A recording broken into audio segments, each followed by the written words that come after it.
नमस्कार, मैं हर्ष चौधरी और आप देख रहे हैं राष्ट्रवाणी। तो आइए बात करते हैं कि पिछले 24 घंटे में हमारे देश में क्या क्या हुआ। बने रहिएगा, आज मैं आपके लिए ऐसी खबर लेके आया हूँ कि आप चौंक जाएंगे। अभी तक इस वीडियो को लाइक नहीं किया तो लाइक करके चैनल को सब्सक्राइब जरूर करें। प्रधानमंत्री नरेंद्र मोदी आज नए ऑफिस सेवा तीर्थ में शिफ्ट हुए। इस दौरान उन्होंने सेंट्रल विस्टा परियोजना के तहत बने कर्तव्य भवन 1 और कर्तव्य भवन 2 का उद्घाटन किया। नए भवनों में केंद्र सरकार के कई मंत्रालयों के कार्यालय एक ही परिसर में होंगे। इससे प्रशासनिक कामकाज में तेजी आने की बात कही गई। राहुल गांधी पर संसद में प्रस्ताव। भाजपा सांसद निशिकांत दुबे ने राहुल गांधी पर देश को गुमराह करने का आरोप लगाते हुए प्रस्ताव पेश किया। आरोप लगाया गया कि वे ऐसी ताकतों की मदद से बयान दे रहे हैं जो भारत को नुकसान पहुंचाना चाहती हैं। इस मुद्दे पर संसद में जमकर बहस हुई। 114 मेक इन इंडिया राफेल विमानों को मंजूरी। रक्षा मंत्रालय ने वायुसेना के लिए 114 मेक इन इंडिया राफेल लड़ाकू विमानों को मंजूरी दी। फ्रांस के राष्ट्रपति इमानुएल मैक्रों के भारत दौरे के दौरान इस डील पर आगे बढ़ने की संभावना है। डील की अनुमानित कीमत करीब 3.25 लाख करोड़ रुपए बताई जा रही है। देश भर में ट्रेड यूनियनों की ओर से बुलाई गई महाहड़ताल को राहुल गांधी ने समर्थन दिया। उन्होंने मजदूरों और किसानों के संघर्ष में एकजुटता जताई। 4 नए श्रम कानूनों को लेकर कर्मचारियों में नाराजगी है। AIMIM प्रमुख असदुद्दीन ओवैसी ने अमेरिकी राष्ट्रपति डोनाल्ड ट्रंप पर निशाना साधा। उन्होंने कहा कि भारत को किसी के निर्देश पर तेल खरीदने की जरूरत नहीं है। देश अपनी जरूरतों के हिसाब से फैसला करेगा। रूस में व्हाट्सएप को ब्लॉक करने की खबरें सामने आई। इसके विकल्प के रूप में देसी ऐप तैयार किया गया है। भारतीय यूजर्स ने भी स्वदेशी ऐप की मांग उठाई। राजपाल यादव को राहत नहीं। अभिनेता राजपाल यादव को चेक बाउंस मामले में दिल्ली हाईकोर्ट से राहत नहीं मिली। उनकी जमानत पर अगली सुनवाई तक इंतजार रहेगा। गायक मीका सिंह ने उनकी मदद के लिए 11 लाख रुपए देने का ऐलान किया। अमूल का एक्सपायरी स्टॉक पकड़ा गया। जयपुर में फूड सेफ्टी टीम ने अमूल के 6 करोड़ रुपए के एक्सपायरी प्रोडक्ट जब्त किए। नूडल्स, केचप और एनर्जी ड्रिंक के 3000 कार्टन बरामद किए गए। कंपनी का लाइसेंस भी समाप्त बताया गया। सरला माहेश्वरी का निधन। दूरदर्शन की पूर्व एंकर सरला माहेश्वरी का 71 वर्ष की आयु में निधन हो गया। उनके निधन से मीडिया जगत में शोक की लहर है। उत्तर प्रदेश सरकार ने बजट में 43 करोड़ रुपए की नई योजनाओं की घोषणा की। मुख्यमंत्री योगी आदित्यनाथ की सरकार ने लड़कियों की शादी के लिए 1 लाख रुपए सहायता, 14 नए मेडिकल कॉलेज और 3 विश्वविद्यालय खोलने का ऐलान किया। छात्रों को टैबलेट और स्मार्टफोन वितरण की भी घोषणा की गई। वित्त मंत्री दिया कुमारी ने युवाओं को ब्याज मुक्त लोन और किसानों को सस्ती बिजली देने की घोषणा की। परीक्षाओं के लिए नई टेस्टिंग एजेंसी बनेगी। बंगाल पर वित्त मंत्री का हमला। वित्त मंत्री निर्मला सीतारमण ने कानून व्यवस्था को लेकर पश्चिम बंगाल सरकार की आलोचना की। उन्होंने महिला सुरक्षा का मुद्दा उठाया। बैंक कर्मियों की हड़ताल। देश भर में बैंक कर्मचारियों ने श्रम कानूनों के विरोध में प्रदर्शन किया। कई शाखाओं में कामकाज प्रभावित हुआ। हालांकि ATM सेवाएं सामान्य रहीं। भारत अमेरिका व्यापार समझौते के विरोध में पंजाब के कई हिस्सों में बंद रहा। कुछ राजनीतिक दलों ने आंदोलन को समर्थन दिया। सुप्रीम कोर्ट ऑफ इंडिया ने एक फिल्म के नाम पर आपत्ति जताई।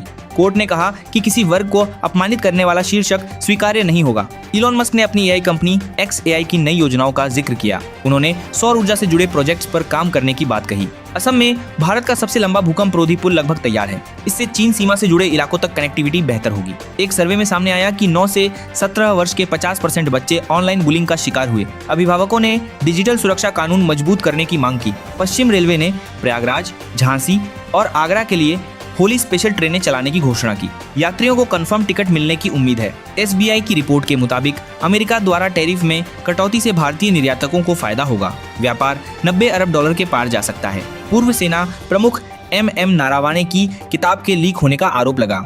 रक्षा मंत्रालय की अनुमति के बिना ऑनलाइन बिक्री शुरू होने पर सवाल उठे। जन गण मन से पहले वंदे मातरम पर बहस। कुछ संगठनों ने इसे सांस्कृतिक थोपने का प्रयास बताया। सरकार ने इसे राष्ट्रीय भावना मजबूत करने वाला कदम कहा। हरिद्वार, ऋषिकेश मंदिरों में ड्रेस कोड। मंदिर प्रबंधन ने अनुचित परिधान पर रोक लगाई। प्रवेश द्वार पर ड्रेस कोड संबंधी पोस्टर लगाए गए हैं। RBI सख्त, मिस सेलिंग पर रोक। रिजर्व बैंक ऑफ इंडिया ने बैंकों को गलत तरीके से स्कीम बेचने पर चेतावनी दी। ग्राहकों को पूरा रिफंड देने का प्रावधान किया जा सकता है। महिलाओं का औसत वेतन 25% कम। रिपोर्ट में सामने आया कि महिलाओं को पुरुषों से औसतन 25% कम वेतन मिलता है। महंगाई को समायोजित करने पर वास्तविक आय में गिरावट देखी गई। बैंक, बीमा और डाक कर्मियों का प्रदर्शन। निजीकरण रोकने और पुरानी पेंशन बहाली की मांग को लेकर कर्मचारी सड़कों पर उतरे। सरकार से वार्ता की मांग की गई। क्रम बना हुआ है। संसद में पेट्रोल की कीमत और GST को लेकर चर्चा के दौरान वित्त मंत्री निर्मला सीतारमण ने विपक्ष पर निशाना साधा। उन्होंने कहा कि दूध, पढ़ाई और इलाज पर 0% GST है।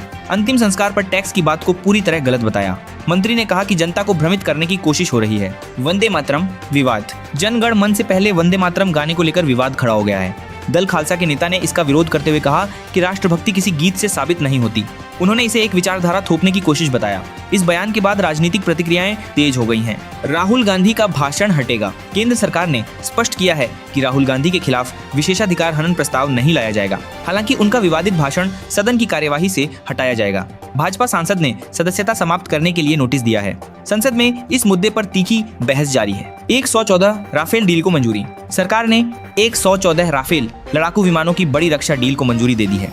इस सौदे की कीमत करीब 3.25 लाख करोड़ रुपए बताई जा रही है। इसे दुनिया की बड़ी डिफेंस डील में गिना जा रहा है। इससे भारतीय वायुसेना की ताकत बढ़ेगी। भारत अब अमेरिका से ज्यादा तेल खरीदेगा। ट्रेड डील के बाद सरकारी कंपनियों को अमेरिकी क्रूड खरीदने के निर्देश दिए गए हैं। कहा जा रहा है कि अब भारत रूस की बजाय अमेरिका से ज्यादा तेल खरीद सकता है। ऊर्जा बाजार में इसका असर देखने को मिलेगा। सरकार इसे रणनीतिक कदम बता रही है। महिला पुरुष वेतन में 25% अंतर। देश में औसत महिला वेतनभोगी कर्मचारी की आय पुरुषों से करीब 25% कम है। पिछले 12 साल में वेतन में 90% बढ़ोतरी हुई है। हालांकि महंगाई को जोड़ने पर वास्तविक आय कम बताई जा रही है। रिपोर्ट में वेतन असमानता पर चिंता जताई गई है। 5 डे वर्क वीक और लेबर कोड के विरोध में बैंक, बीमा और डाक कर्मचारी हड़ताल पर हैं। SBI ने कहा कि कामकाज सामान्य रखने की कोशिश की जा रही है। कई राज्यों में इसका असर देखा गया। कर्मचारी संगठनों ने अपनी मांगें दोहराई। राजस्थान विधानसभा में हंगामा। स्टेट हाईवे को टोल फ्री न करने के मुद्दे पर राजस्थान विधानसभा में जोरदार हंगामा हुआ। भाजपा विधायक ने खनन माफिया पर कार्रवाई न होने का आरोप लगाया। विपक्ष और सत्ता पक्ष के बीच तीखी बहस हुई। स्पीकर को हस्तक्षेप करना पड़ा।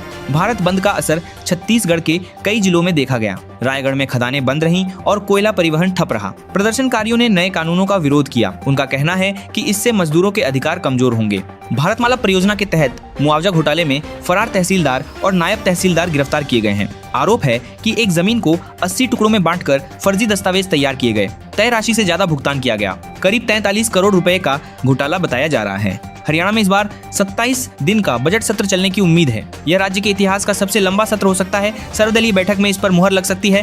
विपक्ष भी इसमें शामिल रहेगा। बांग्लादेश में आम चुनाव के लिए मतदान पूरा हो गया है। करीब 47.9% वोटिंग दर्ज की गई। BNP और अन्य दलों के बीच मुकाबला है। कुछ स्थानों पर हिंसा और बम धमाकों की भी खबरें आई हैं। केंद्रीय मंत्री हरदीप पुरी ने माना कि उनकी एप्स्टीन से 3-4 मुलाकातें हुई थीं। उन्होंने कहा कि ये मुलाकातें पेशेवर थीं। किसी भी तरह के आरोपों को उन्होंने बेबुनियाद बताया।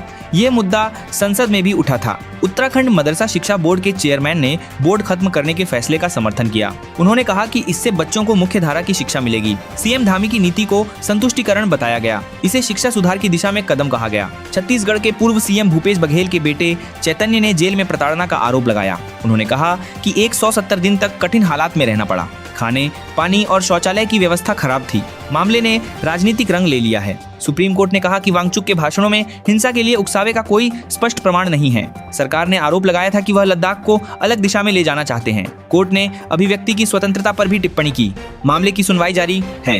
कानपुर में लैम्बोर्गिनी कार हादसे के मामले में कारोबारी का बेटा शिवम मिश्रा गिरफ्तार हुआ है। वीडियो बनाने को लेकर विवाद बढ़ा था। कथित ड्राइवर के सरेंडर को कोर्ट ने स्वीकार नहीं किया। पुलिस जांच जारी है। मध्य प्रदेश हाईकोर्ट ने लाडली बहना योजना के नए पंजीयन शुरू करने की याचिका खारिज कर दी। कोर्ट ने कहा कि योजना शुरू या बंद करना सरकार का नीतिगत निर्णय है। पूर्व विधायक ने याचिका दायर की थी। सरकार ने फैसले का स्वागत किया। दिल्ली में निर्माण श्रमिकों के 15,000 से ज्यादा बच्चों को आर्थिक सहायता दी गई। सरकार ने योजनाओं का शुभारंभ किया। कहा गया कि श्रमिकों के बच्चों का भविष्य सुरक्षित करना प्राथमिकता है। कार्यक्रम में बड़ी संख्या में लाभार्थी शामिल हुए।